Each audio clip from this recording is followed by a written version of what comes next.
We're not talking about the best of them. We're just talking about the rest of them. Not the worst parts, but the best parts.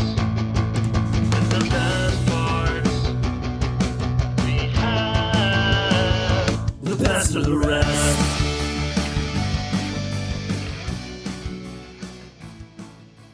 Hello, and it's a Western thing. Welcome to Best of the Rest. My name is Chris Logan, and I am joined, as always, by my yellow-belly Quentin co-host, Andrew Williams. How you doing today, partner? You know. The days go by. Another weekend. Another podcast. That's exciting, right? It is. Yeah. Talk about some of my favorites today, so that's cool. I believe I have mentioned this on the podcast before, but I'm back in the Netflix game after being unsubscribed for so long. I got back because a friend of the show, my wife, wanted to see the last season of Umbrella Academy, which I know she has now watched, and hashtag PP. She seems to agree with the rest of the internet that it was not a satisfying conclusion, but I didn't watch the show, so I can't say I have many thoughts on that. But this dang service is $25 a month, so I am trying to make it a point to watch some stuff on here while I'm paying for it. And Andrew, I checked out a show that just about everyone has said is really, really, really good, better than you'd think, better than expected. I've heard the praise for this show for years, and I always thought, yeah, no, it's probably not for me. But I finally started watching Cobra Kai. I watched the first season in like 2 days. I'm in the second season now, so still very early. I know there's like 4 or 5 seasons out there now. But turns out it's really good, and everyone is right, and I should have watched this a long time ago. I'm definitely hooked on this show at this point. I agree, where I was very, very hesitant at first to watch it because I was kind of over that notion of like, oh, let's reevaluate 80s properties from our youths and be all weird and counterculture and edgy and say that the bad guys were the good guys. The old Barney Stinson that he did it on How I Met Your Mother all the time. And I just thought it was super lazy and super boring to basically like look back at the Karate Kid and be like, oh yeah, the guy relentlessly bullying the kid the entire movie is actually the Karate Kid. No. Go away. The concept was checking a lot of bad boxes for me, just like you're saying. Like, It's a nostalgic cash-in, it's a legacy sequel straight to streaming, it's sympathizing with the bad guys, and it's like, none of that. And on top of all this, like, I'm not even like a huge Karate Kid guy, like a little bit before my time. I'm familiar with it, I've seen it, I like it well enough, but it's not like a favorite I was dying to go back to. So I just think, yeah, I probably wouldn't like that. But I dive in and I'm like hooked from the beginning. Growing up Johnny Lawrence is so endearing in such an awful way. Like, he's still like an objectively pretty bad person, but something in here is working. Like, something is just about the show is so good.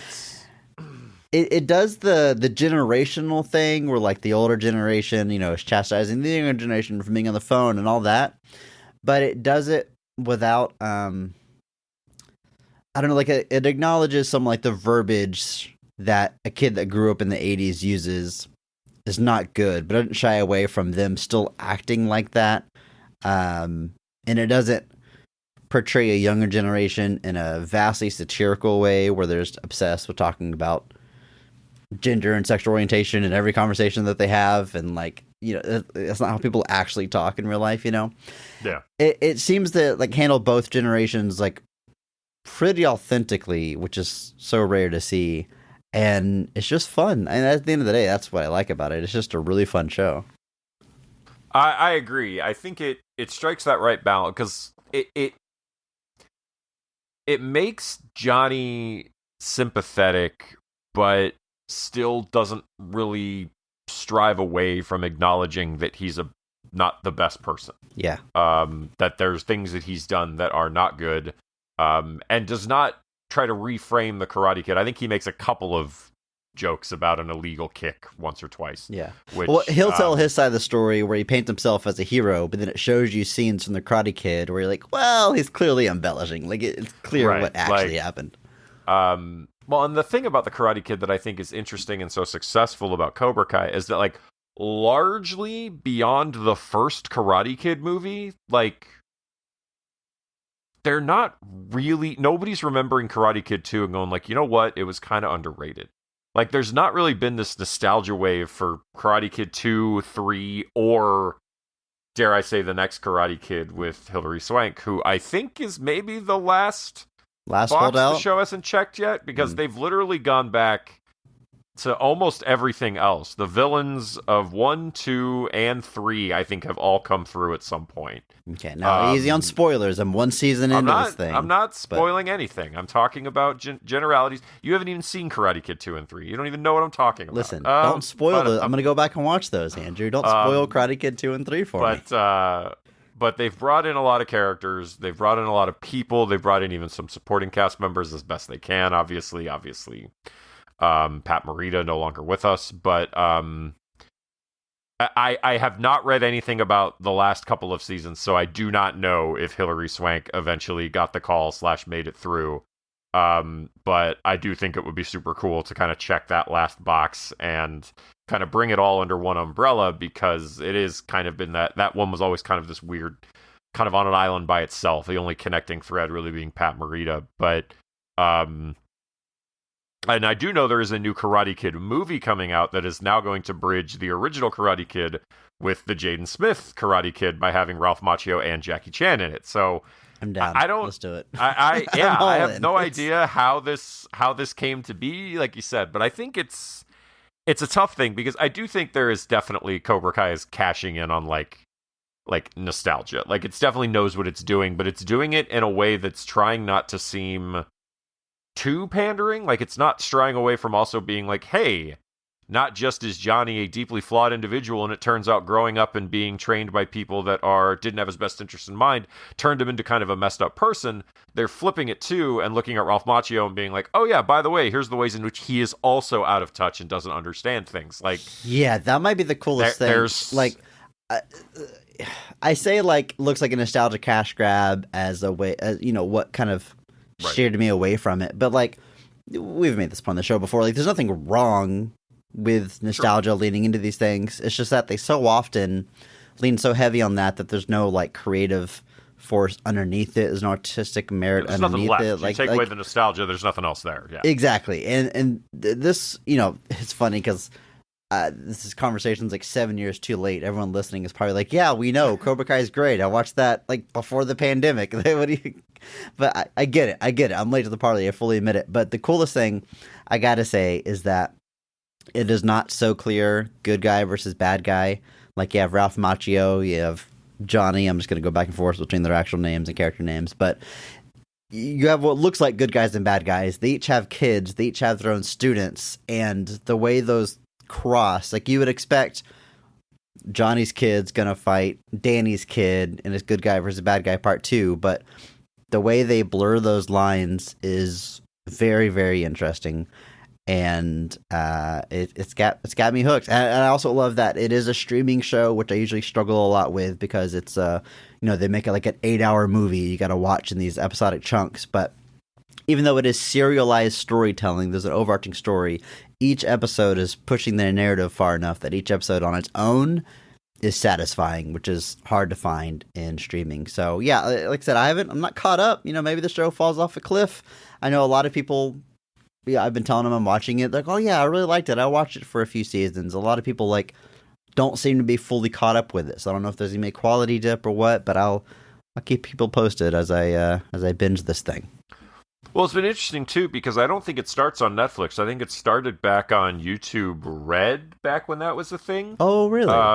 Yeah, so it was on YouTube Red or YouTube Premium, whatever they call it now. I know I have it. I just don't remember what it's called, because I don't want any ads. But yeah, and so the first and second seasons, I think, went there, and then when YouTube was kind of like, oh, wow, scripted programming is really expensive, and we don't like doing it, they were kind of like, Netflix came in and picked it up for season 3 forward. So you're actually still in the YouTube Red era. But that's all I can really say. Is I'm like it's extremely well done. It's finding ways to kind of bring the characters in, like even the way that it brings in what's his name, Martin Cove, the kind of the original Cobra Kai dojo leader, the way they bring him in. Yeah. Crease. Sorry, left out an R. Crease. Yeah. The way they bring him in, the way it all works, I just think it's done really well. And like you said, it's not really done with any cynicism. We're not looking back at it and trying to like they're adding extra layers to all of it and doing all of that, but like they're not trying to like go back and tell you that what you watched wasn't actually what happened. They're still acknowledging what happened. They're not trying to reframe it. They're adding layers to it, not necessarily changing that what happened was, bad or whatever. But it's tough to do. It's obviously being done with a lot of appreciation for the original. Obviously, that hasn't stopped projects in the past from not quite working, but obviously having Ralph Macchio and William Zabka involved, obviously I think lends an air of respectability to it that you wouldn't otherwise have. And the fact that they're not afraid to embrace it all, I think, is another thing. Like, obviously, we live in this era of like, oh, we're making a sequel that ignores all but the first one or all but the first two, because those are the only ones anybody likes. This one's kind of going the opposite route of like, you know what, it all happened, and we'll use what we can, and we'll just not use what we don't want to. It's the Grant Morrison route to bring in. We got to mention Grant Morrison once an episode, so it's the Grant Morrison Batman route. It all happened. Well, you know what? The Cobra Kai, people already sing its praises. They don't need us to do that. The Karate Kid movies, especially that first one, very highly regarded and appreciated. Unlike the movies we are covering this month. I mean, typically on Best of the Rest, we don't talk about movies that had the best ratings, kind of what we're all about. But this month specifically, we're talking about films with a 0% on Rotten Tomatoes. Each week on Best of the Rest, we take a second look at a movie that was poorly received upon release and challenge ourselves to only talk about the things we like and what the movie does well. It's 0% month, and this week we are talking the 1994 film Wagons East. Andrew, what's your history with this movie? Is this a movie you saw in your childhood, you've watched much over the years? Were you familiar with it before we decided to cover it for this podcast? Absolutely. It's one of those things that, it came out, it was obviously a staple of kind of cable television, HBO, things like that in the mid 90s, late 90s when I was like 9, 10, 11. So I saw it all the time as a kid, and then kind of stopped watching it. You get into your edgy film lover 20s phase where you can't watch movies that have poor Rotten Tomatoes receptions because you're too cool. And so I definitely had a period where, like, as a kid enjoying it, as an adult, or in like my late teens, early 20s, I'm like, it's a bit of a shame John Candy's career ended this way. And then you come all the way back around now to when you watch it and you remember the joy it brought you as a child. And now you feel an extra level of sadness due to the fact that not just is John Candy no longer with us, neither is Richard Lewis. And so now you appreciate it. The joy is back and a tinge of sadness. Yeah, I saw this movie. I didn't necessarily grow up with it, but I was pretty young when I first saw it. My stepdad, his like childhood friend, who's a good friend of our family at this point, growing up, the two of them watched this movie relentlessly, and it was like their comedy. Like they latched onto this. And I remember like being pretty young and that friend being over and the three of us staying up late and watching this movie on VHS and laughing. It was like my first time watching it. They had seen it a million times. They were quoting lines like ahead of the movie and like having trouble breathing from laughter. It was like watching this movie with the best possible audience that's like super into it. And I've watched this movie several times since then. I've watched it without the raucous audience. And I like it. I appreciate it. I got plenty of positives to say. But like in our family, this movie is on such a pedestal as like one of the all-time greats in comedy. And I think each of us knows deep down, like it's not the best comedy ever, but it just has that place like in our hearts. And I've got this extra layer of appreciation for this movie.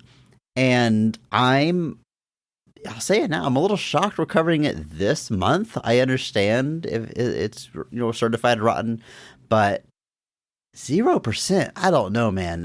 This might be a running theme throughout this month. I haven't seen everything we're covering this month, but I would expect a movie with a 0% on Rotten Tomatoes to be like legitimately offensive, like legitimately hateful, have an agenda, I expect the absolute worst, not just a comedy that some people don't like. So I don't know. It'll be interesting as we go through the month to see how these stand up to their score. But I think we've got an easy start, I'll say up front, talking about Wagons East, a movie that was released August 26th of 1994, made on a budget of about $15 million. This is one of those movies that's a little hard to find. I believe that was the initial reported budget. The budget inflated. We'll talk about it more, but John Candy dies during production, late in production. There's some reshoots. There's some body doubles and special effects used to finish some of his scenes.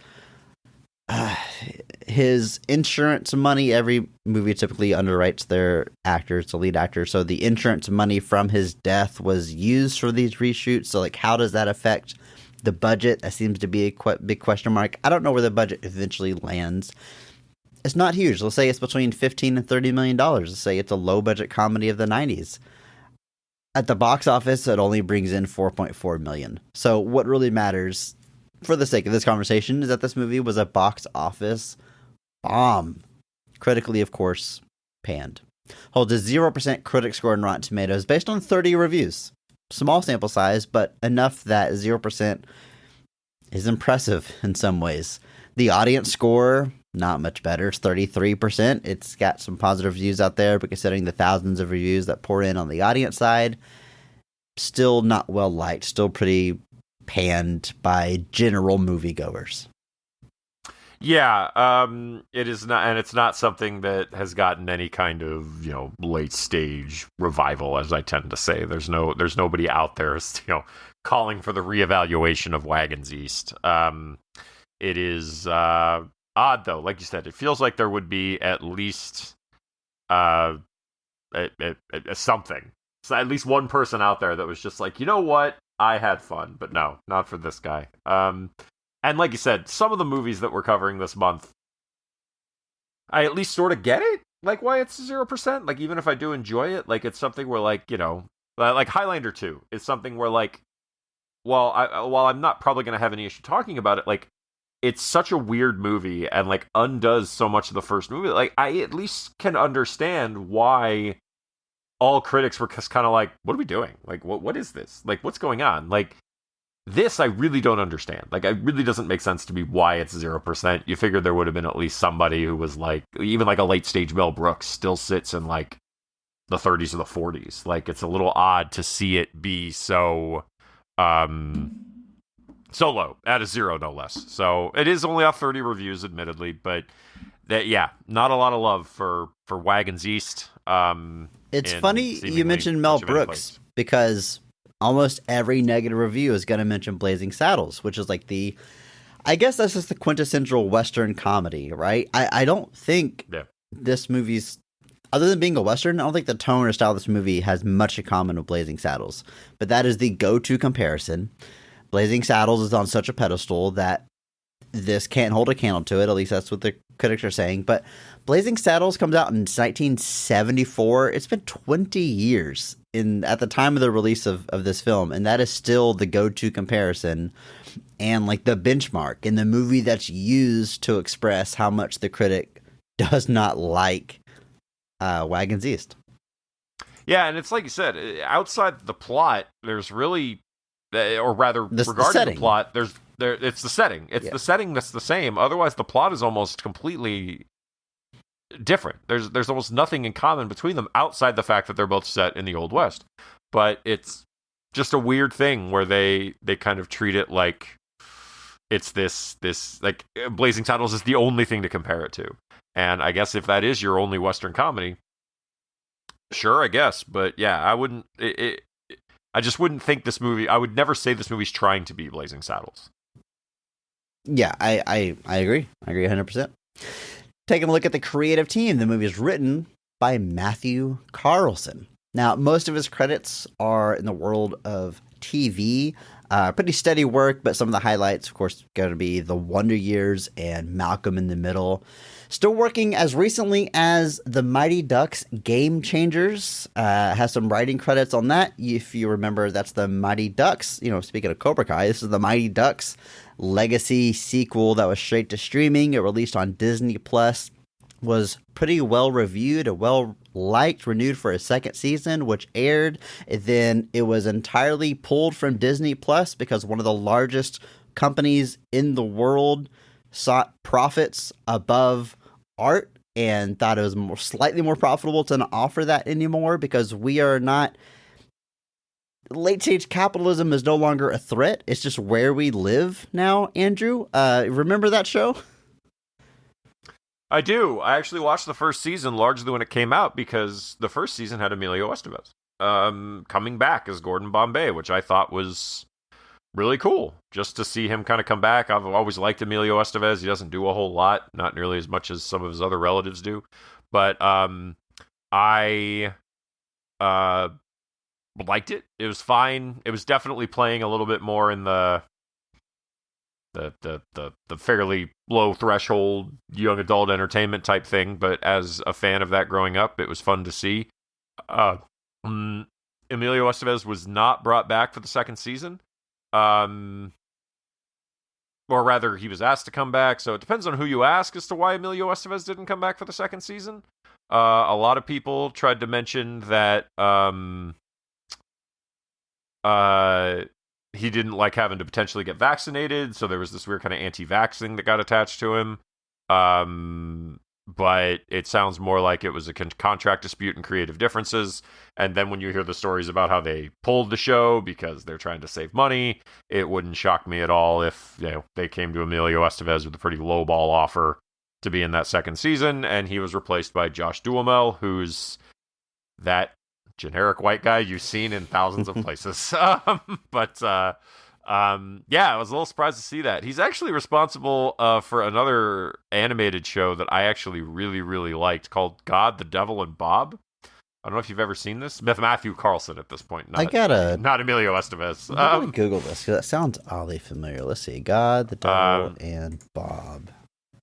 It was an animated sitcom that it aired. Only 4 episodes got broadcast in the original run because it had super low ratings, and religious activists really pushed back against it. Dude, this is tickling such a weird part of my brain. I'm looking at screenshots. Like I don't think I watched this show, but I remember like the ads. I remember the content. I remember the name. Like, wow, I never would have thought of this show ever again. Oh my god. I might not have either. I actually went seeing if the DVD was out there, and it is used. But James Gardner played God, and he was like a Jerry Garcia-esque take on God, who like drank beer, like Pop-Tarts, corn nuts.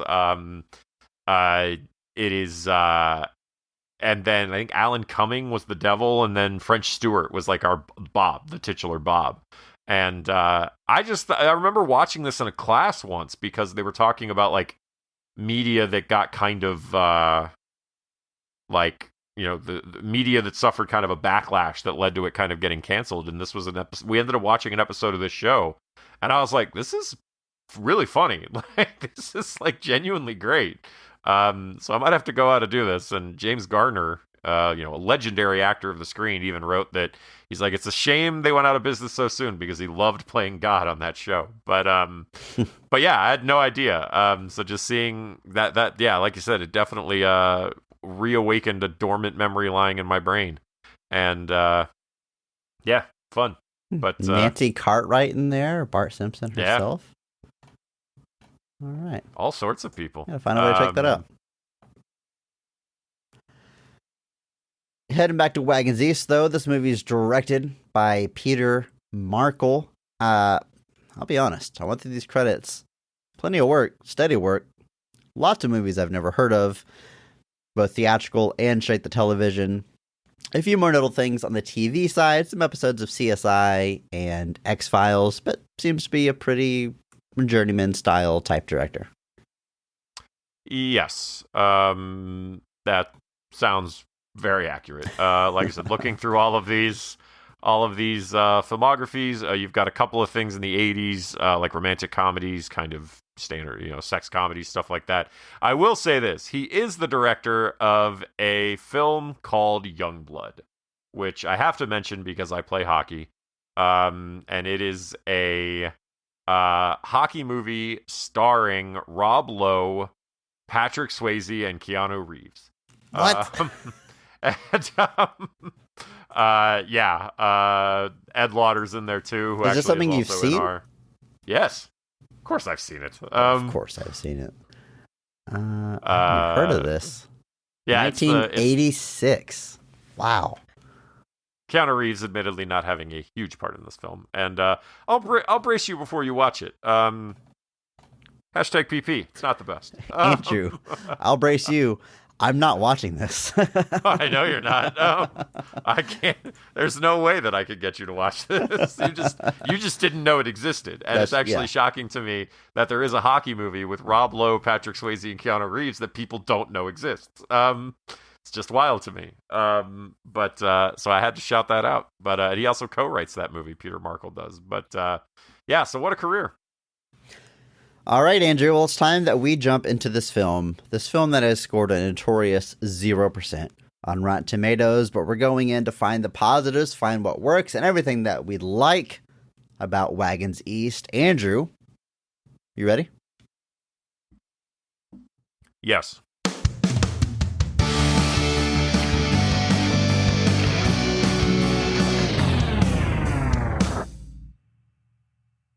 In the days of the Wild West, a group of disillusioned pioneers decide life would be better if they headed back east to proper civilization. The motley crew hire a drunken wagon master named Harlow to lead the way against the grain, and their movement soon catches on with others joining them for the journey. But as the U.S. government conspires to interrupt their mission, the would-be settlers grow weary of Harlow and suspicious of his mysterious past. Andrew, I'm going to get the hashtag positivity podcast going early. I love the very concept of this movie. I love how much the Wild West has been glamorized and idealized in cinema over decades and decades of the time this movie comes out. That they make a movie about the rough and tough West and how hard it was for pioneers. They make a movie about a group of people that are like, you know what? This sucks. Like, why did we leave? Let's go back. Let's get out of here. I think just that very concept is hilarious. And this movie adds the extra layer where, like, most of the people that are heading back east don't even try to talk appropriate to the period. Like, everyone around them that is, talking like in the movie version of the Wild West, and they're all talking like with their natural modern accents. Like, this sucks. Like, we're quitting. We're going back. Just the very concept, I think, is just a pretty genius idea. Yeah, I agree. I think just the notion that, being in the West, they were finally just like, man, this blows. Like, this is the worst. Like, because it does look awful. Like, it is like, right. Settling, well, establishing even trade routes, like, God, for the birds. Like, yeah, even looking at a movie like Blazing Saddles, I was like, living in this town would suck beyond all the stuff that Hedley Lamar is doing. That's Hedley, but it's I love the concept of the movie alone. That just finally, like, there's like, you know what, nah, like. Well, and I like how they're framing it as, like, quitting, and I'm like, no, you just went somewhere, it sucks, so you're going back. Like, it's not quitting. Like, you're not, like, giving up on life. But, well, I would imagine the propaganda of the time, with, manifest destiny and reaching the, is like, be part of the future, help us with this, whatever. But right. I would love an option in, like, Oregon Trail to, like, go back, like, head not back leave. east. Yeah. Can I just not go on the Oregon Trail? Can I just, like, stay in town? I love that the tagline for this movie is, they came, they saw, they changed their minds. Beautiful. I just think that's 10 fantastic. out of 10. It sums it up perfectly. Yeah, so I'm like I said, I'm enjoying things from the start, and this movie does a lot of clever things with the concept, which we will get to when we discuss the scenes. But first, we have to talk about this cast, as we always do. And we're going to start with the high point, the best casting, the best performance of the film, because every episode we recognize one person who goes so far above and beyond the Call of Duty that they actually elevate the quality of the entire film with their performance, and we recognize that person by giving them the Mark Strong Award. So, Andrew, take us off here. Who's getting a Mark Strong Award for Wagons East? I will be going with one of our leads. Maybe not the lead that everybody would assume you might go with, but I will be going with Richard Lewis as former Dr. Phil Taylor. Obviously, people of my age probably most know Richard Lewis from Robin Hood Men in Tights, speaking of Mel Brooks, where he plays Prince John. That was probably my introduction to Richard Lewis. I'd never heard of him before, and for a great many years after that, these two things were probably all I ever knew Richard Lewis. I was like, oh, Richard Lewis is that guy. He's the guy, and he's the guy that fights Robin Hood, and then the guy who fights horses. To me, growing up, he's always that guy with the beautiful mane of hair. This guy's hair is fantastic. Beautiful. And even to the end, he still had, like, a lot of hair. But, like, on the last season of Curb, I'll talk about that in a second, but he's still got, like, most of his hair. It's pretty impressive. But I think he's got an interesting spot here where he's kind of the de facto leader of these kind of people in civilization that are trying to, or the people out west that are trying to move back to St. Louis is what we're ultimately told they're moving back to. Richard Lewis is just known for his kind of very, very dry sense of humor. It can be very dark. It can be very self-deprecating, neurotic, whatever you want to call it. But I, discovered his like comedy and his stand-up stuff later, and I just thought he was very, very funny. And then obviously Curb Your Enthusiasm, which he was on for pretty much its entire run in some way, shape, and form. But here he's playing it largely straight, like he's mostly playing off of everything that's around him, but there's still that kind of dark, self-deprecating sense of humor still creeps through. That kind of cynicism is kind of creeping through. Like there's moments where like somebody will, so there's a recurring gag where this character Zeke keeps interrupting them to tell them that he thinks he may remember something about John Candy's past, and he can't actually remember what it is. Yeah. And Richard Lewis is just increasing frustration at like, this better be good. You're killing me. Like straight up telling the guys like, you're killing me. And so it's creeping through, and he's doing a good job kind of essentially binding this whole thing together. I mean, he's kind of the glue that holds the whole thing together. And so in that regard, I'm definitely going with him as my Mark Strong. He did pass away just earlier this year, back in February. I think I've mentioned this before. I don't remember when I had an excuse to talk about Richard Lewis before. We've certainly talked about him and him being on Curb and Larry David's reaction, but I don't know why. Sometimes we get off topic on this podcast, so maybe we just found a way to get around to Richard Lewis. But I don't think he's an alum of the show. Like I don't think we've talked about a movie he's in. He got diagnosed with Parkinson's in April of 23. He couldn't really do stand-up at that point anymore, but he still did appear in the last season of Curb Your Enthusiasm. You can clearly tell that he is in a poor state of health, but Larry David made sure that they did everything they could to make sure that he could participate in all of that, and despite the issues that he was having, he is just as funny as ever with all of the nonsensical arguments they have. There's an episode where John Hamm is following around Larry David because somebody's making a movie about Larry David and John Hamm's going to play Larry David. So he's like shadowing, so John Hamm is shadowing Larry David throughout his, like a day in his life to figure out how he just does things. And they end up at this restaurant for dinner, and there's this appetizer, and Richard Lewis is like going to town on it. Like just needlessly like eating so much of this. And at one point John Hamm is just like, you're violating the appetizer etiquette here. And Richard Lewis is like, what is appetizer etiquette? He's like, well, we got an appetizer. It's obviously meant to be split three ways, and you've eaten way more than a third. And Richard Lewis, just even in his, poor state of health at that point, still just has that manic sense of, what are you talking about? What rule is, who came up with this rule? Where'd that rule come from? That's not a rule. Like, just launches right into it and plays off of Larry David still perfectly. There's so many scenes in that last season where I feel like you could kind of tell they know that it's not going to be long. Like there's a whole gag they do where Richard Lewis is talking about putting Larry David in his will. And Larry David's just annoyed that he's putting him in his will. Like, he's like, why are you doing that? He's like, I have money. I don't need your money. And he's like, I want you to have it. He's like, I want you to have my money because you can know how much you meant to me. And he's like, I don't want your money. He's like, give it to somebody that needs it. I don't need it. Like, don't do this. And they end up screaming back and forth at each other. And you can tell that that's, and then the joke everybody made is Richard Lewis died to make the joke even funnier. But,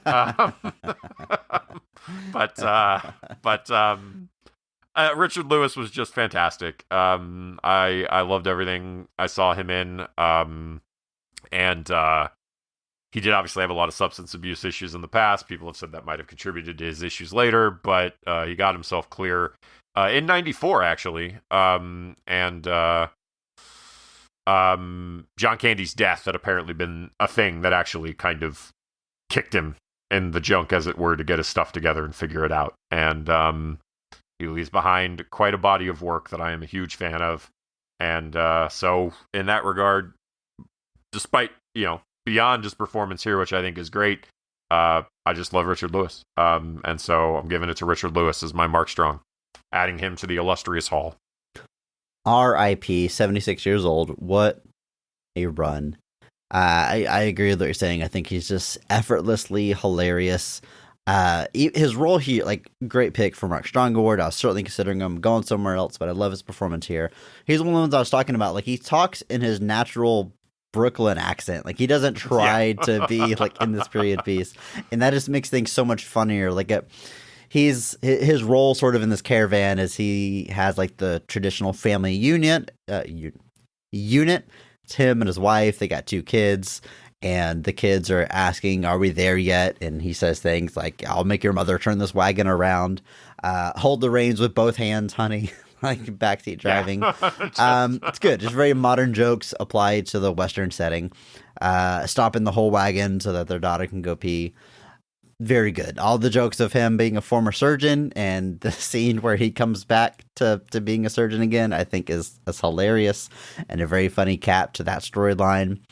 It's good. I a lot of his jokes like are just in the delivery, even if he's not saying outright hilarious things. Just his cadence in this setting alone is hilarious, and I think it's certainly a worthy of the Mark Strong Award. Andrew, for me, I do have a different choice. I'm gonna go with John C. McGinley as Julian Rogers. First off, John C. McGinley, hilarious in everything that he's in. Other than seeing him in Wagons East, probably his role as Dr. Cox on Scrubs, where I am most familiar with him, and probably the first thing I think of to this day whenever I see him, which I'm not even the biggest fan of Scrubs. I've never watched it beginning to end. I just caught it on Comedy Central or whatever, but his character I think is fantastic. I really love the dynamic that he has with the lead of that show, JD, whatever his name is. The tough mentor that secretly has a heart in there somewhere. I just think he plays that role so well. I think he's hilarious here, though. I guess the most obvious joke is that he is gay, and everyone seems oblivious to it, despite his mannerisms that would tell you that he is.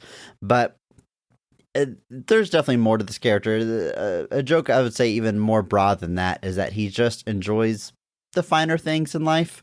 He has the cappuccino machine that he takes with him to head back east. The way that he dresses, the fact that he has a pair of moccasins for summer wear. It's all very funny. And we go to comedies that take place were made more than 10 years ago. We always want to throw these, asterisks and what have you. And it's a gay character. You'd want to be played by a gay actor. Acknowledge. I acknowledge all of this. But what I appreciate about this film is that the fact that he's gay is never seen as a negative or a bad thing. There's no jokes that are people being grossed out or whatever. It's just a layer of comedy. Just on top the comedy of is else. It's more in the obliviousness. That's kind of where the comedy comes from more than anything. Yes. Is how people just don't realize the fact that he is open about his homosexuality and people are still not understanding confused, what's going on. basically. Yes. And then go ahead. Sorry. Well, we'll talk about it in scenes, but I love that he gets a huge heroic moment, and it's played genuinely, and he ends up being a genuine badass character without any other than like subverting expectations. None of it's played for a joke. I think for 1994, it's all done pretty well, and I really like John C. McGinley. I think he kills it here. I think this character certainly stands out. Well, as we go through the cast, there's like your leads, and then there's like probably 15 people in this trail that I'd have a hard time separating anything about their personality from one another. But he is certainly one that stands out, and for that reason, get my Mark Strong Award. I think this is a great pick. It is a great performance. There's a lot of layers to it. He's fantastic. Like you said, he gets his big hero moment, which I think kind of bucks the trend even more. He's, back in the day, it was not uncommon. You would have a gay character that was basically just a damsel in distress, essentially. Sure. That was essentially where they were sitting, and he's not that. He can stand up for himself. He can fight back. And like I said, the humor more comes from the obliviousness of the other characters. Obviously, I'm not going to say it's perfect. I'm not going to say that you could do something like this today with no issue, but considering how bad we've seen it portrayed, this is genuinely kind of on the much better side of things. Sure. But McGinley's great. I mean, it's weird to me when you think about just how long he's been around, because like he's in Point Break, 1991, which is 3 years before this. He plays like a hard-nosed FBI agent who's just kind of unenthused with this sting operation that Keanu Reeves is doing. But it's so wild to me that that's before this. I mean, you've got him in Platoon, you've got Wall Street, you've got The Rock. I mean, there's all sorts of stuff that he's done, but this is going to the mid-'80s when he was like in his mid-20s. And so, I mean, he's still out there, still acting, still doing things. Aging like a fine wine. He looks great.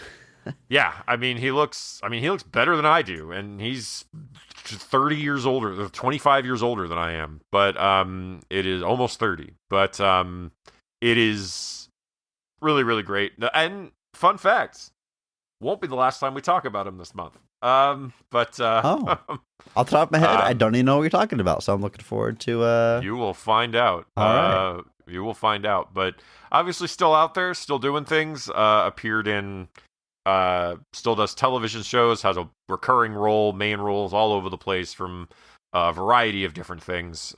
Still shows up in a couple of movies. Hasn't done anything here in the last couple of years, but is great. He's fantastic, and he is very deserving of the Mark Strong Award here for what he's doing with this character.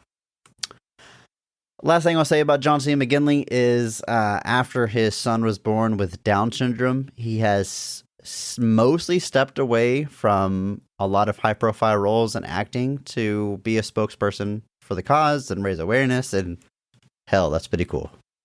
It is very cool. Some Rick Moranis energy there. John Candy is in this movie, Andrew. He's on the poster, one of our co-leads. This is his last film performance. There's one movie that released after this, but it was filmed before this. But as I said earlier, he passed away during production on this movie, towards the tail end. And if this movie has any legacy at all, that's probably what it is. Even beyond its 0% on Rotten Tomatoes, I think people just remember this as being his last performance, his last movie. He plays James Harlow, the wagon master. And, obviously neither one of us are going to John Candy for the Mark Strong Award, but I know we've had chances to sing our praises of John Candy and how much we love his work previously on this podcast. And I do think he's great here. I just think the role is pretty straightforward. It's really the emotional core is that he's a drunkard with not much to live for, and these people give him purpose and rehabilitate him.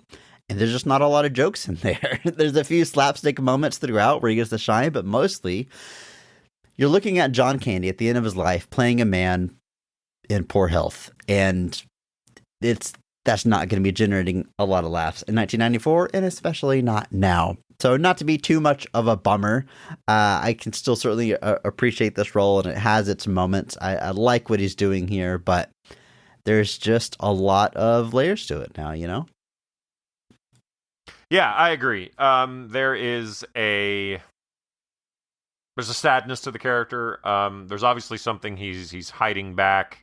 There is a secret to the character that is ultimately revealed throughout the course of the movie.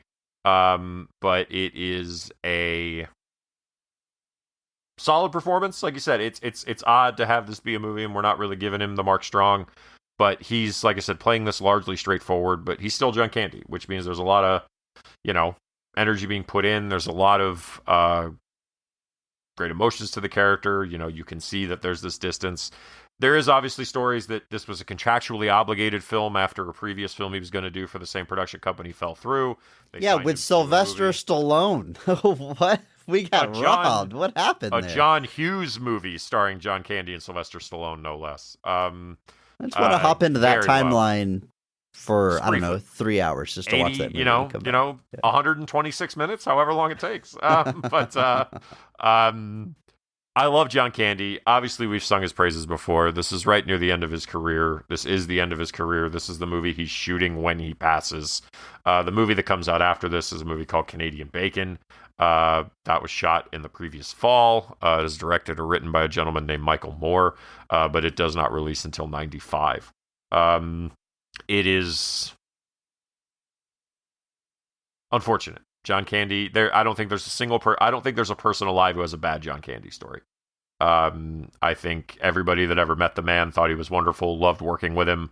The story, obviously, is that he was going to leave, he died while they were filming.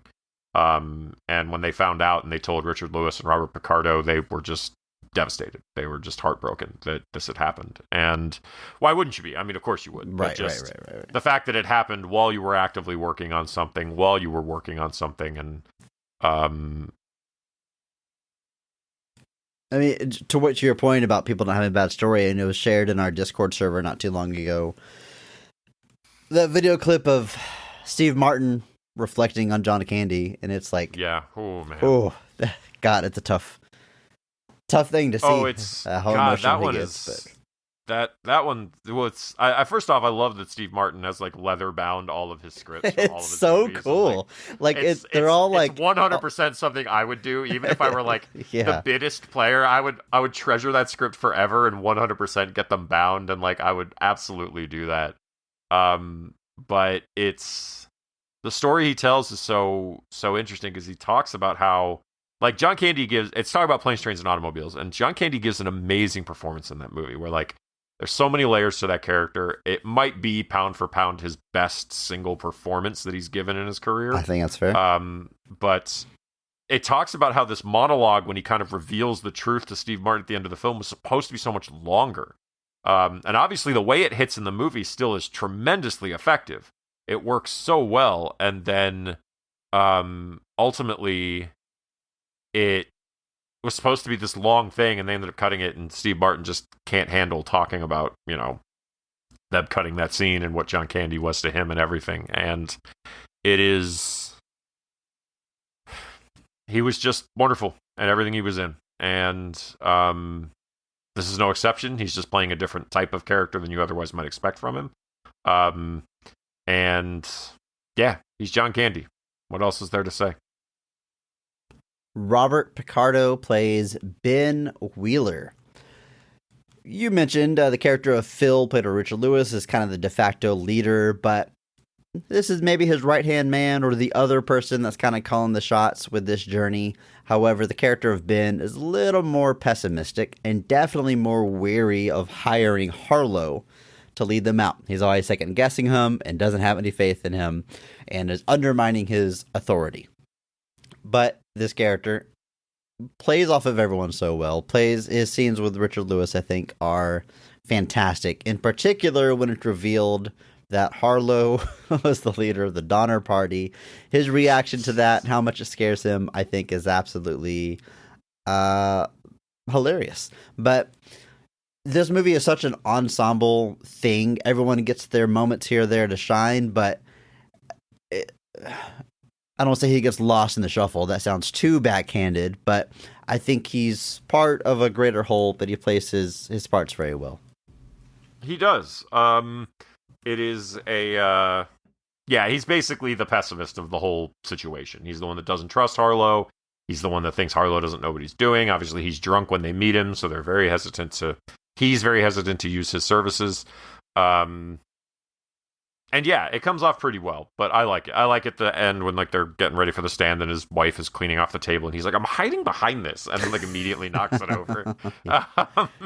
But he also is probably known by a lot of people for his role in Star Trek. He was the emergency medical hologram in Star Trek Voyager. Actually, if I had a nickel for every member of the Star Trek Voyager cast that was in this movie, I'd have 2 nickels. But it's something that he ended up kind of, because he was the hologram of the emergency medical officer, they were able to reuse him in a lot of different places. So he ends up appearing in Star Trek First Contact. He appears in some episodes of Star Trek Deep Space Nine. And then he ends up appearing as the character who created the emergency medical hologram, like the human inspiration for him. So because of that, they gave him a really good chance to just keep showing up as that character. He eventually was also take part in the Stargate universe as well, so he's done just fine for himself. But this is before all of that. So I thought that was kind of funny that to see him kind of before his sci-fi, before the line at the Comic-Con got a little bit longer, to see him kind of in a formative place. And yeah, as the cynical one of the group, he does a great job. Ellen Green plays Belle. And in the West, she took up work as a prostitute, and she decided this life isn't for her. She's heading back east with them, and now gets to play the role of a sexually liberated woman that gets to educate a lot of the other women, which I think is very funny. Again, like, progressive is too strong of a word, but the fact that they use this character to talk openly about her sex work and is by and large not seen as shameful, and some women are actually envious of what she gets to do. It's bucking trends at the time for sure, and I think it's played for laughs in a pretty clever way. And the added layer is that she has her eyes on Harlow as a romantic love interest, and the scene where when she first comes on to him, Harlow thinks like she's still working, and he offends her because he says he doesn't have money yet. And then they reunite again later, and his sweet line to her is, "No, ma'am, I need to say it. I want you to know you're more than just a hooer." And she's like flattered, like the nicest thing anyone's ever said to her. I think it's very funny, and that line reading of "you're more than just a hooer" is certainly something that is repeated a lot in our household from this movie. Nice. Yeah, this is a fun performance. Obviously, they do have a little bit of fun with this character. She's, again, another one that's like, you know what, I'm over it. I'm done. And I like the character a lot. I think the performance here given by Ellen Green is very good. Plays off the characters very well. Like you said, this is another one. She's not really a damsel in distress. Just kind of taking charge of herself. I like that. Probably best known as Audrey from Little Shop of Horrors. For anybody that did see the 86 film version of that with Rick Moranis and also John Candy, oddly. But it is, yeah, it's great. Rodney A. Grant plays Littlefeather, but he doesn't like that name. He prefers Big Snake that makes women faint. Rodney A. Grant playing a Native American in this movie, and is of Native American heritage. Hey, you love to see it. Alum of the show? Alum of the show, Ghost of Mars, yeah, and Wild Wild West. Damn. Look at this. Okay, yeah. I can tell you up front, yes, when speaking of Native Americans in real life, we like to use the term Native Americans. I will probably say Indian a few times because that's what they used in this movie, and just in general in my brain, again, this romanticized Hollywood version of the Wild Wild West, the cowboys and Indians type story. Indian to me is almost like a Hollywood archetype, and not, I don't know, it's like a thing unto itself rather than the actual people. That's not really making, it sounds like I'm just making an excuse to say the word Indian. I know it's going to happen, so I'm preparing everyone. But again, acknowledge. We prefer Native American. But yeah, I mean, he's in Dances with Wolves before this. Got probably his most notable film, I would think. But gets to play Native American characters plenty throughout his career, and I think is pretty funny here, bringing the comedy like with his choice of name. I've already mentioned. I also love that when the Native Americans are talking, they're always subtitled, and at one point he like just mutters angrily, and the subtitles are just like censored words. Yeah, just it's pretty funny. Love a good subtitle joke, but yeah, good stuff. And is actually a member of the Omaha tribe. Is not actually Italian. Yeah, so this movie's got one up on Ernest Goes to Camp. Ernest Goes to Camp. No, it's a fun performance. He comes in kind of halfway through the film and ends up kind of accompanying our characters through the rest of their journey. And yeah, it's fun. Ed Lauder plays John Slade. I love this character because the movie is totally having its cake and eating it too with this character. He is presented as like this ultimate badass, ultimate bounty hunter, dresses in black, has these cool sunglasses, lights his cigar by striking a match on his 5 o'clock shadow, talks like a real Clint Eastwood badass. His job is to stop this wagon train from heading back east. And he has several Wile E. Coyote-esque traps to try to stop them that always go wrong, and he ends up the butt of the joke. I mean, it is shamelessly lifting from Wile E. Coyote, whether he's trying to drop a bunch of rocks on them, they fall on him instead, or he tries to blow up a bridge, but they get off the bridge and he gets blown up and hits a cactus crotch first. Gets to do all the goofy stuff, but again, gets to be a badass when the scene calls from it. I like his ability to play both of them. He's played by someone I admit I am not familiar with, but I'm reading that he is a stand-up comedian and character actor and has an impressive filmography. Has been in a ton of stuff. Really just worked nonstop. But I love his turn here as John Slade. He's basically Wile E. Coyote. Yeah. That's basically what the character is. He first appears, he's all cool, and they even kind of immediately like offset it because the guy asks him the directions and he points his gun and shoots in the direction, and then he's like, "And where's Denver?" And he points it right at the guy and shoots him, and he goes straight ahead. No. He says dead ahead. There Sorry. it is. There's a whole Dead joke ahead. there, Andrew. So, and you could make the joke that he just doesn't care. Like, he doesn't care if he shoots this guy. But even in that moment, you're kind of given this idea that, you know what, maybe this guy isn't quite what he's built up to be. And then you're waiting for him to kind of show up and be this ultimate guy.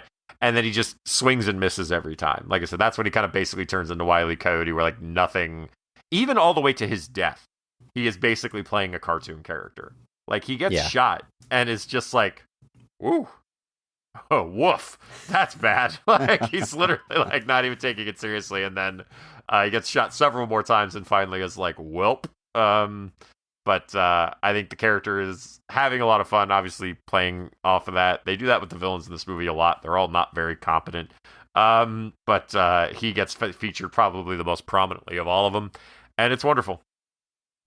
Andrew, I feel like we've covered the main players, but there's still 5 people I gotta shout out. For one, it's a deep cast. For 2, there's some fun trivia attached to these 5 people. I'm gonna rattle them off. You can dive in and talk about whoever you want. But we have William Sanderson playing Zeke. He's a character with a very poor memory. He knows he recognizes Harlow from something. Maybe it's good, maybe it's bad. He can't quite remember. That's his running gag. He can't remember anything. Alum of the show from Blade Runner. We have The Rocketeer. And from The Rocketeer, double alum. Look at that. Joel McKinnon Miller plays Zach Ferguson. He's someone that kind of blends in with the group. He's just a really gross, low-life man of the times. But I want to shout him out because he plays Scully in Brooklyn Nine-Nine, and I had to look at a side-by-side picture to even try to recognize him. What? That really, yes, it tickles me. Yeah, Google, look at the images. It's nuts. That is nuts. I did not even know he was in this movie. Alum of the show, And Mark Strong Award winner Lachlan Monroe plays Billy. He's the young, attractive guy who is immediately on Harlow's side, always defending him, and he's got a fun running gag, which we'll talk to when we get to scenes. But we've talked about him multiple times, I believe, but I do remember him getting the Mark Strong Award from you, Andrew, on A Night at the Roxbury. We have alum of the show and hilarious actor Don Lake as Lieutenant Bailey. Alum of the show from Super Mario Brothers, maybe for some other things, but he is in the famous scene where Mario and Luigi get introduced as Mario and Luigi Mario. And then last but not least, alum of the show, Mark Strong Award winner Charles Rocket plays General Larkmont, who is gunning for the presidency of the United States. We talked about him back on It's Pat, where he picked up a Mark Strong Award handily for his role there. Also stars in Dumb and Dumber this same year as a Wagons East. But look at that. Absolutely stacked cast. 2 Mark Strong Award winners just hiding out at the bottom of the call sheet. I do want to mention Ethan Phillips as well as Commander S.L. Smedley, who is basically the second in command of J.P. Moreland, played by Gaillard Sartain from all of the Ernest films. Another alum of the show, Right. plays J.P. Moreland here. I'm guessing a riff on J.P. Morgan. But and then Ethan Phillips plays... I get it. Yeah. And then Ethan Phillips plays kind of his second in command, Ethan Phillips being our other Star Trek Voyager character actor. But yeah, just in the bottom half of this cast, just tons of alums of the show, Mark Strong Award winners, and everything to be found. It is pretty wild. Lachlan Monroe really is weird to see here because I know him from, obviously Night at the Roxbury, and then Scary Movie. I think he's in the first Scary Movie. Yep. He's just so late 90s, early 2000s to me. And looks so distinct. I think I said it before. He looks like he should be Gary Busey's kid, but he's not. But I think he was in The Predator with Gary Busey's kid. Anyway, he's so tied to that specific time that it's so weird that to see him in 1994 alongside John Candy. Like that they shouldn't overlap in my brain, but there he is. Yeah, he's another one that's had a very, like, you look at his filmography, he's just done a little of everything. Sometimes he plays it straight. Sometimes he's funny. He's good at all of it. I think he plays exactly the characters he needs to play. He knows exactly what he needs to do for the situation. So, all right, Andrew, that covers the cast. There's probably more we can talk about as we go through scenes, but it's time to do exactly that. Hop into the scenes of this movie. And you know what we're going to do? We're going to talk about the best scenes of the film, or at least our personal favorite, starting with number 1. Andrew, in your opinion, when is this movie firing on all cylinders, pulling on all horses? Is that the wagon equivalent to that? Andrew, what's your favorite scene in Wagons East? What's the scene where it's really circling the wagons? Squaring the wagons, Andrew. My mistake. They've squared the wagons. What? It's just devastating. That is a fantastic scene. It is not what I'm going to shout out, but I'm sure we will talk about it shortly. I'm going to go with just because it makes the lead off makes me laugh so much. But I'm going with the scene where Richard Lewis's Phil Taylor like overcomes his fears to be a surgeon again. Oh yeah, so good. Because this is so ridiculous. So the whole premise of this scene is, at this point, is this before they say they're gonna? No, this is before. This is right after the cavalry says they're coming back in 24 hours. I think. Yes, I think it's right after that. Yeah. Okay. Yeah. And so one of the characters shoots his brother because he tried to steal his tobacco. And they're talking about how nasty those flesh wounds are. And Richard Lewis's character was a surgeon that accidentally left half a bologna sandwich in a patient's lung, and it killed him. So ridiculous. And I do like, you briefly mentioned it there, they mentioned the term flesh wound a lot, but they're saying it as if it's devastating, where we're used to hearing flesh wound as something minor. It's like, oh, it's a flesh wound. Like it's a big deal in the 1800s. Yeah. Those infections, man, they get bad. But anyway, so he gets shot, and Richard Lewis is the only guy who can do anything about it. And so finally, he overcomes his fears and performs surgery. And you don't see it actually perform the surgery. It's another instance in our run here of them like obscuring scenes. This one they put it behind a sheet. He asks for like the scissors, and they pull out like garden shears. He asks for the scalpel and everything. Just looks super brutal, where you're just like, oh god. And it is super, super funny. The whole process is very slapsticky, very over the top. And then afterwards, he finally appears and he has the bullet, and he's just so calm. He's like, the scalpel was an extension of my hand. The shaking was gone. The fear was gone. Everything. And he walks up and he's just like, and he's talking to the guy's brother, and he's like, oh no. And he's like, Doc, how'd it go? He's like, oh no, amputation. And he's like, no. He's like, well, with these flesh wounds, it's kind of tricky. And he's like, what do you mean? He's like, well, it's not just his leg that's going to be stiff. And he's like, Doc, what are you saying? And he's like, he's dead. Like just straight up, like just delivers it. And then there's this moment where the brother is about to be really upset, but then Richard Lewis hands him the tobacco, and he's like, oh, and he just takes it and leaves. And like from the moment this starts to the end, I'm just laughing so hard. He comes out so happy with himself, so sure, and so uplifting. So like, I got my mojo back. It feels great. I mean, he died, but I was able to do the surgery, get the bullet. But I was perfect. It's just fantastic. I loved every minute of this. Richard Lewis is great here, talking about that kind of dry, cynical delivery and sense of humor. It's all shining through here, and I love it.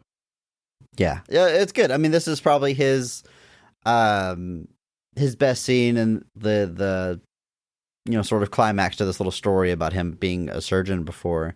He is your Mark Strong Award winner, so it makes sense that you'd go here for your favorite scene. And I agree, the delivery is just spot on, and him just reasoning with the brother, and like the audience obviously gets there way before this brother.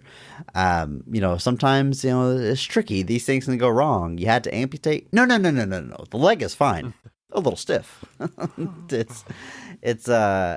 It's great, Andrew. Great pick. You know what? I'm gonna go a different scene, and I'm gonna go with my Mark Strong Award winner's big key scene, and it's whenever he has a showdown with John Slade. John Slade has finally managed to capture the entire party. They're all tied up in pairs. He's literally counting his bullets to make sure he can kill all of them, but he has not accounted for Julian not being with the group. And he walks up like a total badass. He calls him out, no fear, and he calls him out in a way that really only Julian could do. John Slade, being John Slade, says the name Slade. John Slade. And Julian said, well, here's an idea then. Why don't you spell it out for me so I can get it right on your tombstone? Which is a genuinely badass thing to say. Exactly. It's like dialogue is like fantastic, but like you just throw Julian in there and he still comes off badass, but still gets to be like the character that we know. It's such a good line, but it's just so, he adds this like fun to the character. And John Slade might be the one person who does maybe attack Julian for the way he is. He calls him Sissy Boy, which Julian's unaffected by. He says, Sissy Boy, oh please. That is so Dodge City. It's great.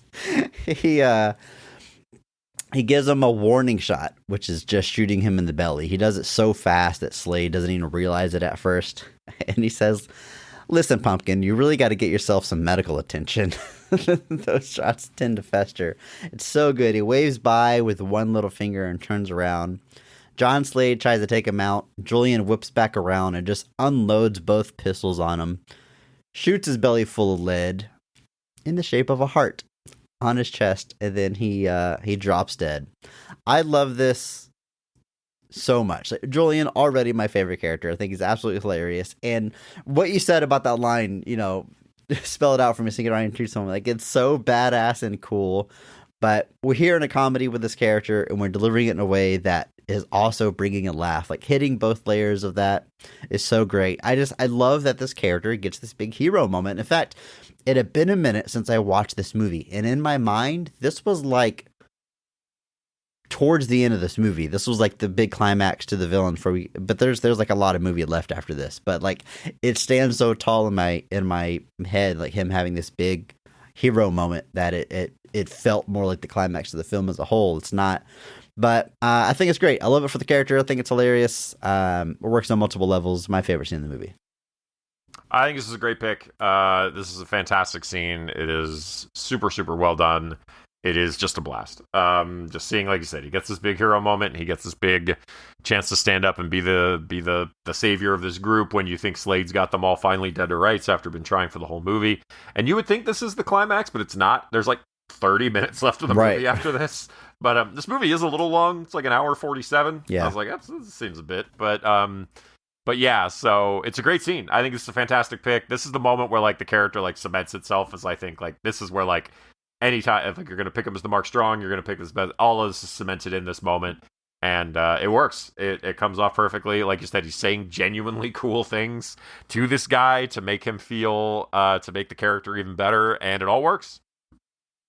I love the introduction to the world of the Wild West at the beginning here. It starts off, in the town of Prosperity, and it says in parentheses, somewhere out west. Like, this could be anywhere. This is some western town in the 1860s.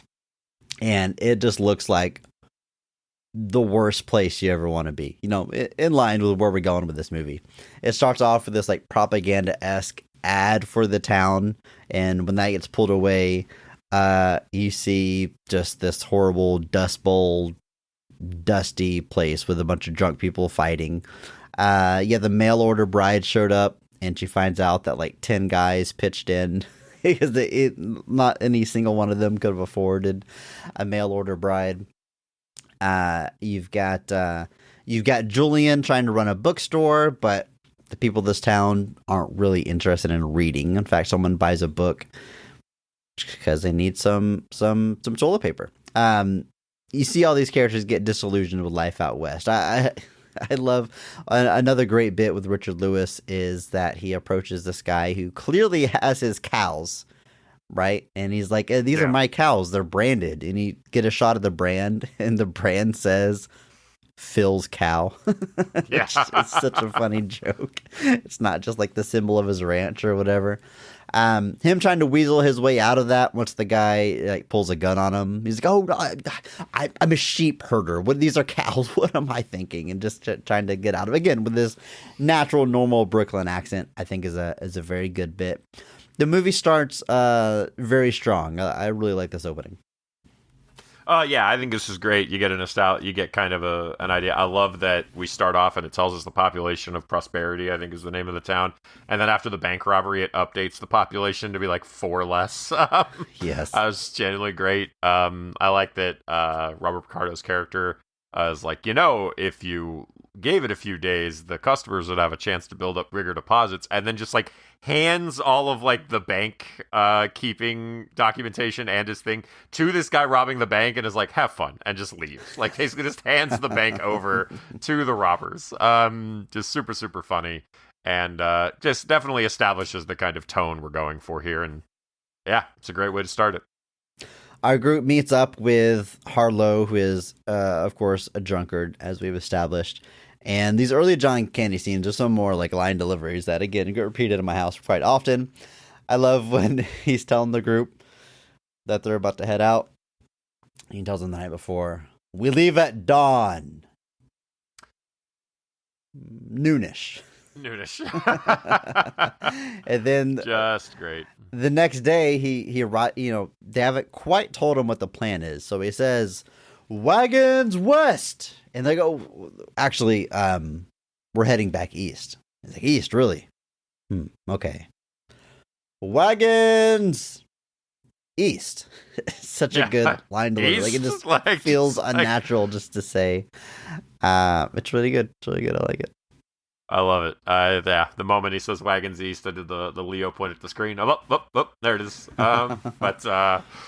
Yeah, I love these scenes. I love John Candy's performance here too, when he's just genuinely kind of flabbergasted. He's like, everybody goes west. They're like, well, we're going east. And he's like, all right, okay, you're the boss. But Yeah, I love all the setup, all the things, everything here. I think it's all super, super funny.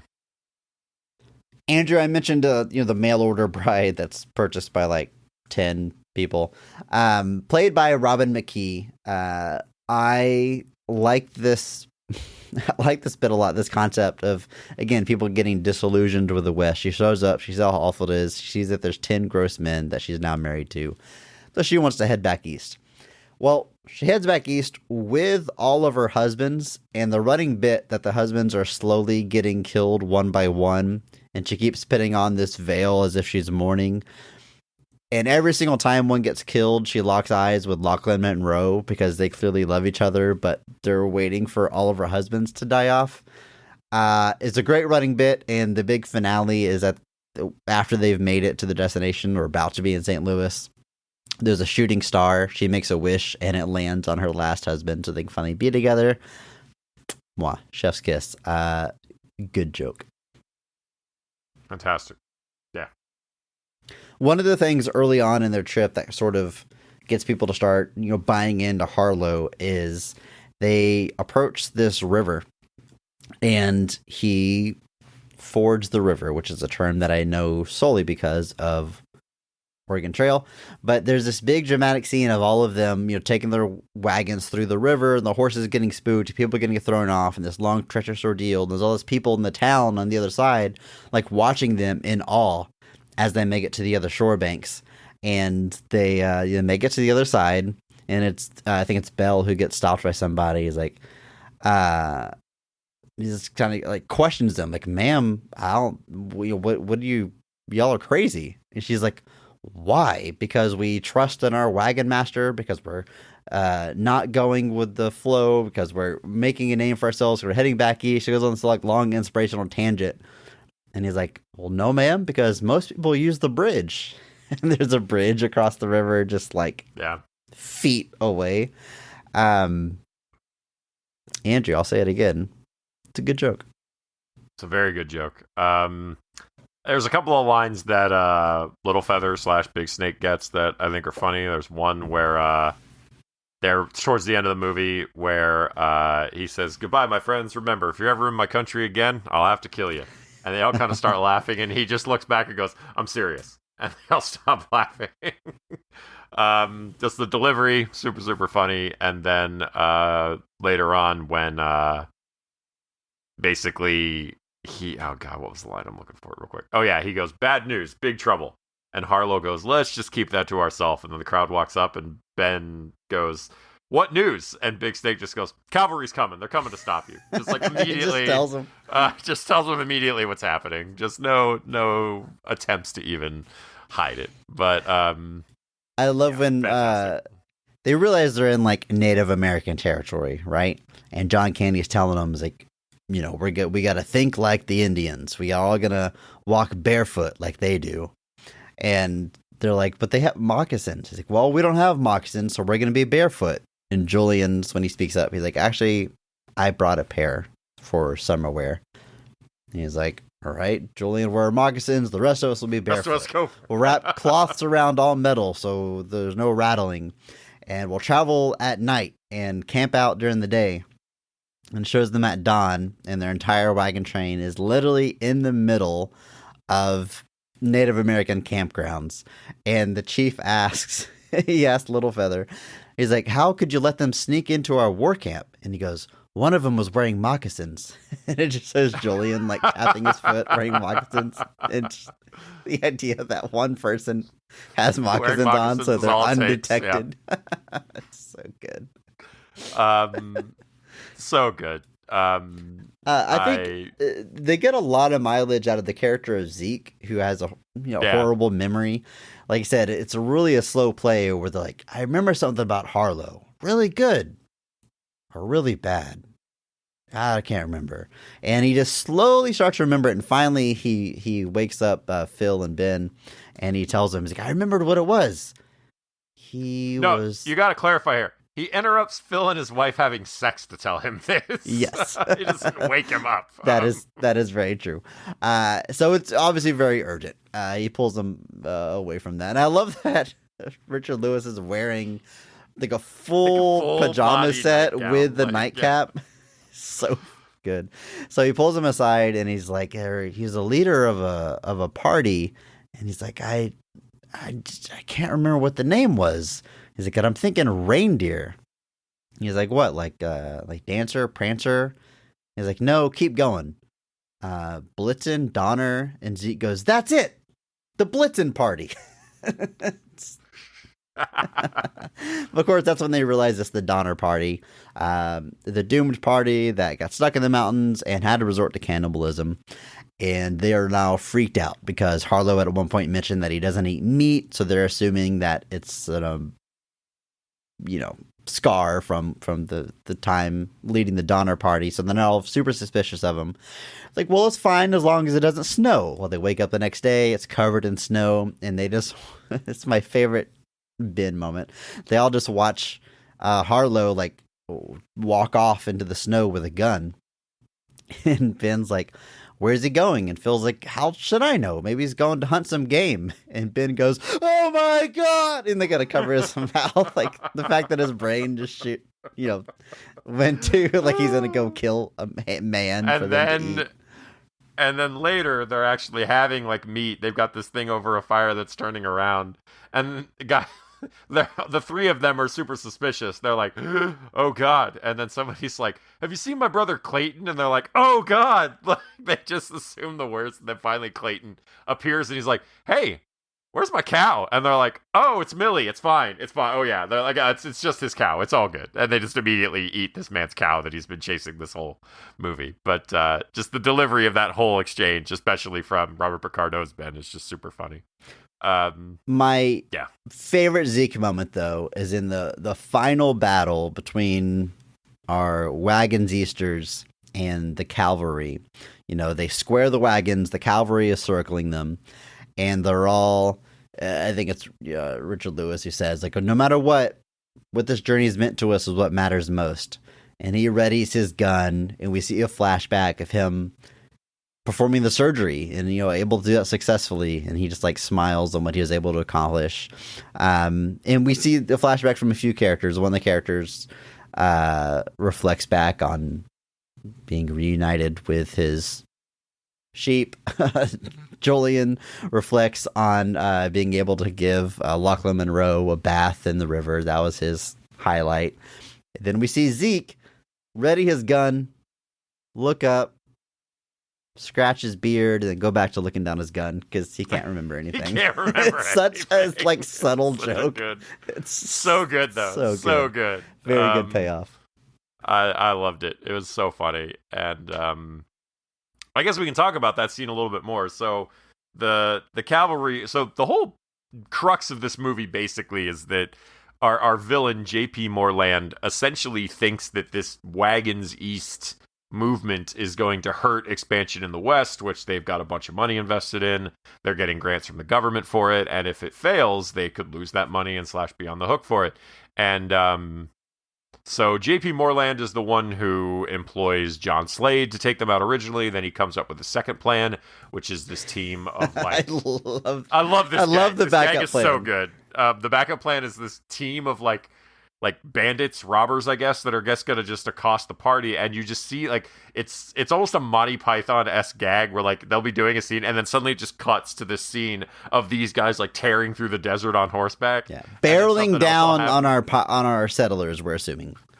We assume, yes. Right. That was our first mistake. But and so it cuts back and like whole scenes happen, like several minutes, and then it cuts back to them like charging through.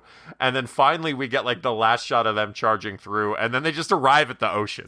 Like, so. They pull up on the beach and see the crashing waves, and one of them just goes, "Shit."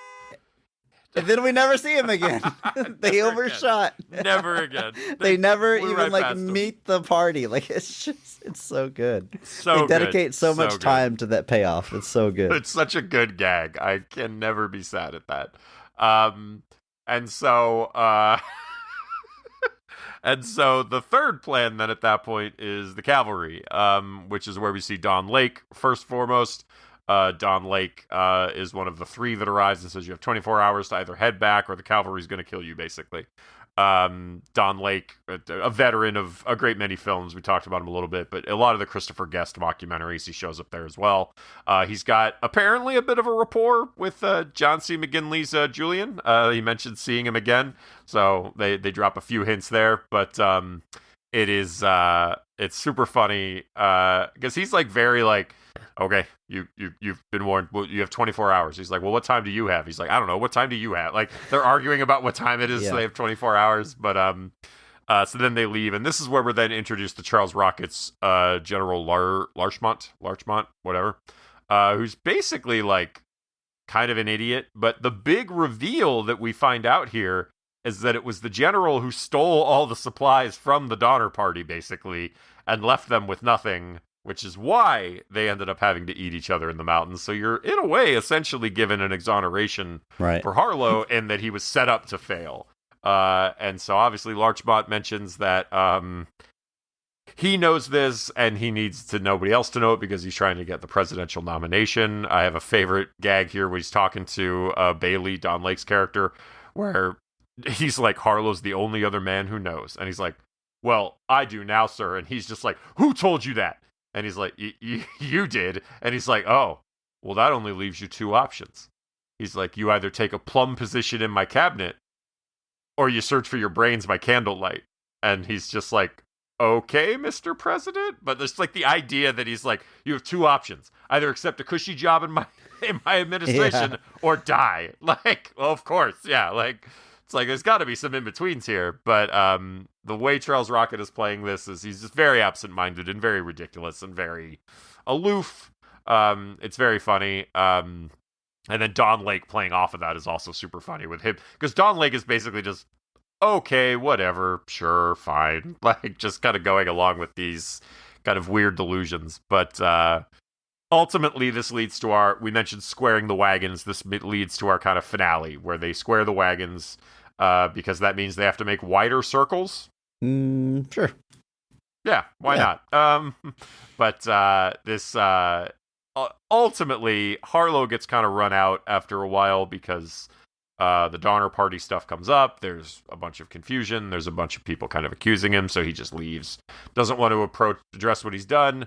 But then he comes back to save the day, and ends up having a very extended fight with General Larchmont, which is another one of my favorite gags, where like everybody's just moving on with the day. This feels the most Blazing Saddles. This feels the most definitely. Like spoofy. Yeah, where they like, Blazing Saddles, where like, like everybody's favorite scene in Blazing Saddles, well, one of their favorite scenes is where they just spill onto the lot and they're suddenly like, they fight outside the set they're on and just appear in like the cafeteria and stuff. But this is definitely the spoofiest moment where like, it's definitely, they're basically just moving on with the day while they continue to fight in the background. And this might be one of those scenes where John Candy wasn't present because there's a lot of like just stunt double stuff in the background.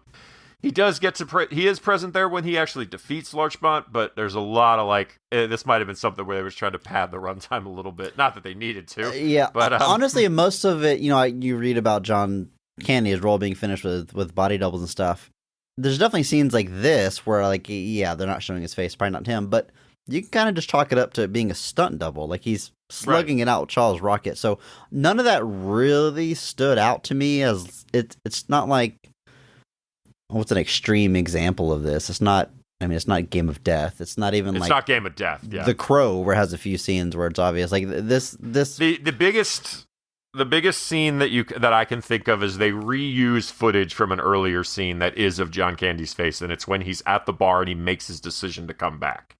That because you can tell if you watch it. I didn't even notice this watching it the first time. Not really. I had to kind of go back, and there were some videos on YouTube that were like, "Here's proof that John Candy didn't finish this movie," and I was like, "We don't need proof. We know he didn't." Like it's one of those weird things where like he died before they finished. We're well aware of that. Like, but it's footage from when they recruit Harlow originally, and he pours out all the booze. Right. It pours out the rest of the booze. They reuse him doing that in that scene. They've just cropped it so they screen in the new background of where he's of the new bar he's actually in.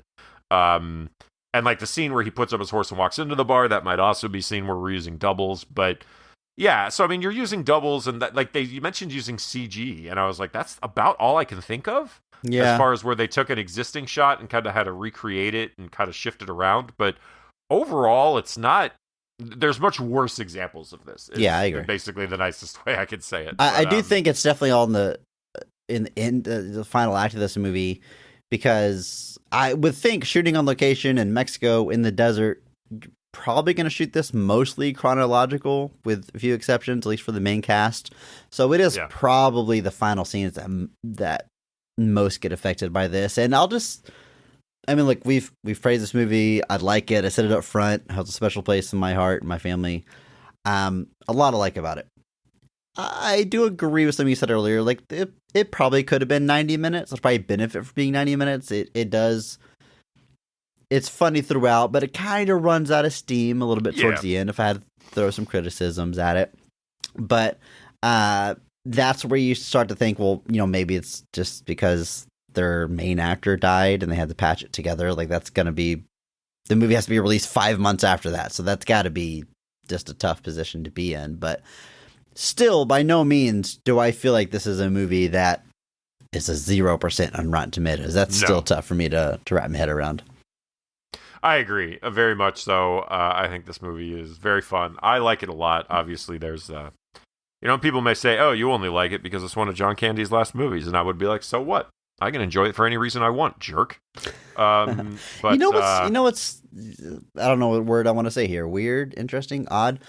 When we were preparing movies for this month, 0% on Rotten Tomatoes, I had thought Almost Heroes, the Chris Farley and Matthew Perry movie, was a 0% on Rotten Tomatoes. It's actually like 3 or 5. It's very low, but it's not 0%, so it doesn't qualify. We won't be talking about it. But that is also a period piece during the time of Western settling in it's 1800s. So Lewis and Clark expeditions going to take place. When is that, Andrew? It's about the time period this movie takes place, right? Yeah, 1804. I think they're racing against Lewis and Clark. Yeah, so it's an 1800s period piece starring Chris Farley in his final starring role. And that movie, Almost Heroes, is released 5 months after Chris Farley's death. So I don't know what to do with this information. It is a little odd. But I'll also say, I haven't seen Almost Heroes in a very long time, but I do remember enjoying that movie. So it doesn't qualify for 0%, but maybe we'll find a way to work that in down the road. You know who directs Almost Heroes? Who directs Almost Heroes, Andrew? Christopher Guest. We got to check it out. Sounds like it's worth a revisit, Sure. Andrew. It does. Don Lake's in it too, because Don Lake's in everything Christopher Guest does. So Don Lake in 2 Western movies released several months after a lead actor's passing away, and that's 2 nickels, and that's a lot. 2 sad nickels, Andrew. 2 very sad nickels. I've said that I love Wagons East. Watching it back, it was just a delight. I love, there's a scene at the beginning that, like you said, just kind of sums up the whole movie, and it's Ben Wheeler just says, "But leaving would be like giving up." And Richard Lewis's Phil Taylor says, "That's exactly what it would be, Ben. Giving up. So let's just give up. Let's get out of here, and let's go east. What do you say?" And this movie is great. Maybe it's not great, but it's really fun.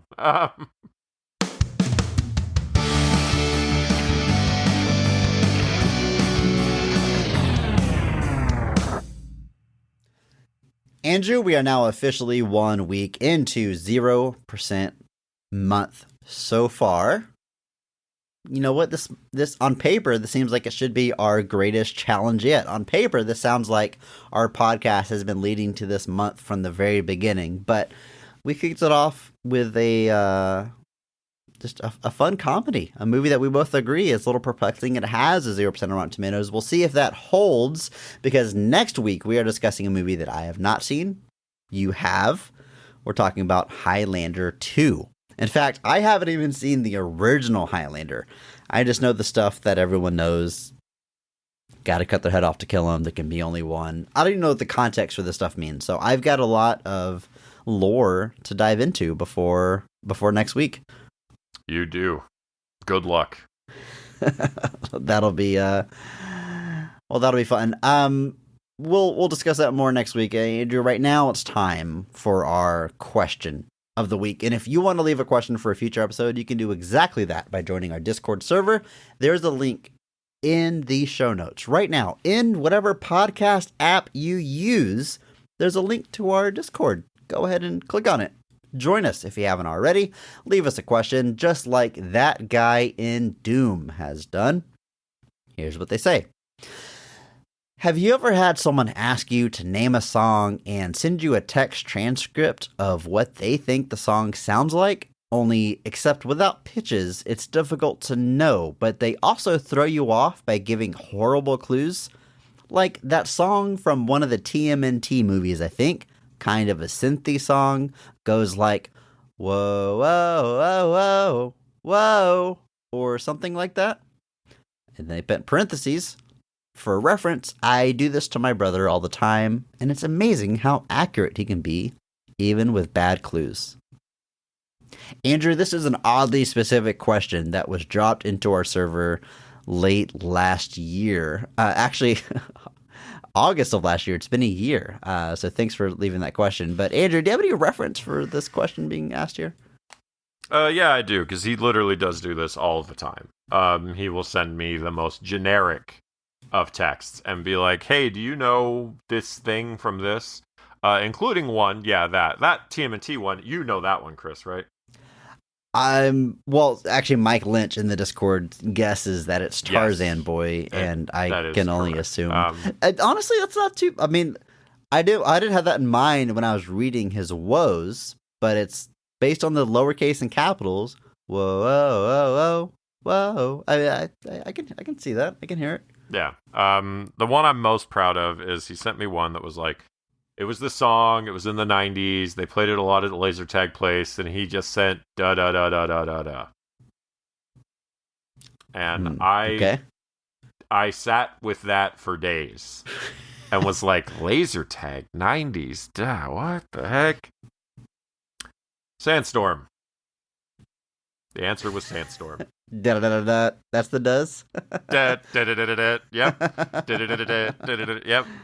That was probably my proudest moment answering those, and it might have actually been the first one, but that's probably my proudest moment of him sending me the most generic of things, because I had to reach deep into the back of the recesses of the brain to put all those pieces together to come up with that. But yeah, he does. There was a Genesis song he asked me about, something with Phil Collins. He still comes through. It got to the point where I started just giving him proactive answers to things. I would come up with like a random song, and I would just be like, hey, this song is this, and he'd be like, I didn't ask. And I was like, you may have someday, so now you don't have to worry about it. Like the one, it's Coneheads. I was watching Coneheads, and the montage set to Kodachrome by Paul Simon came on, and I was like, oh, by the way, Bobby, the song the montage in Coneheads is set to is Kodachrome by Paul Simon. And he's like, I didn't ask. And I was like, you were going to one day, I'm sure. Well, the question being asked is, have you ever had someone do this to you? And your answer is yes. My answer is no. I don't think I've quite been through this, but by all means, I would love to try. So if anybody out there wants to drop us a message in that Discord asking about a song, but you can only describe it via text and capitalizing certain letters, I would love to give it a shot. Man, Andrew, God, the concept, just the idea of playing laser tag in the 90s and Darude's Sandstorm is playing on the speakers. Oof. Takes me back. It takes me back like a warm blanket, like a Discovery Zone is what I'm thinking. Pixelorama was another one I remembered. Good stuff. That's why for a great many years that was my birthday ritual, is I took all my friends to go play laser tag. I just don't think we were close enough friends at the time. I've done one of those with you. Parson. I've done one of those with you. Yeah, actual laser tag. I mean, I know you were did the pizza a couple times. I did actual laser tag. This was pre-pandemic. Yeah, it had to have been. Well, yeah, obviously. I don't know. I don't know what 5-6 years ago. I do remember. It was a while ago. It felt very. Man, laser tag as an adult is a different experience, but it was a good time. It's a good time. Woof. Yeah, you feel it for sure. It hits. Feel it in the neck. You feel it in the back. You feel it everywhere. But it is. Yeah, that was so no, yeah, Bobby, he will still occasionally come in and bring out things, and sometimes I genuinely don't know, but my track record is pretty good overall. I love it. Hop into that Discord server if you haven't already. Leave us questions for future episodes, and just hang out with the community. It's a good time in there, and come back next week for Highlander 2 as 0% month continues. And just remember that maybe not every movie is great, but all movies have greatness. Thank you to Mark Benavides for singing our theme song. You can find him on Instagram at NotThatMarkAnthony. And thanks to Mitch for the music. Check him out on Twitter at I'm a Biggie Boy. And check our show notes for the SoundCloud link. Check out our store on TeePublic for some Best of the Rest merch. And if you enjoyed this episode, please share it with a friend. That's the only way that we grow. And follow us on social media at BOTRcast. Thank you.